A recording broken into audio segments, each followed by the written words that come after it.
घर अधिक clutter free करा. काही घरांमध्ये श्राद्ध सुद्धा केलं जात नाही व्यवस्थित. करेक्ट. तुम्हाला त्याचे परिणाम भोगावे लागतात पुढे. हो.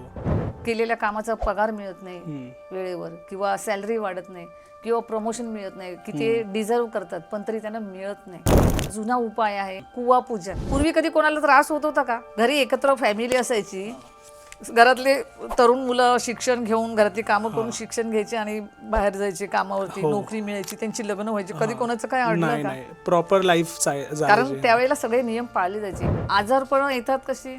जेव्हा ग्रह खराब होतात तेव्हाच आजारपण येतात. म्हणजे आजारपण घरामध्ये जर सारखं आजारपण यायला लागलं, समजून जर त्या घराचा गुरु खराब झाला. ज्यांचा बुध खराब असतो ना त्यांना खूप छंद असतो किताब म्हणजे लायब्ररी बनव, आणि त्याच्यामुळे बुध आणखीन खराब होतो. घर अधिक क्लटर फ्री करा. ओके. दिवसातले 5 मिनिटं तरी जाता द्या तुम्ही. येता जाता कुठे एखादी वस्तू दिसली की बाबा ही वस्तू आपल्याला लागत नाही, करेक्ट. ती डस्टबिन मध्ये जाऊ द्या. कारण त्याच्यामुळे ना सर निगेटिव्हिटी तयार होते.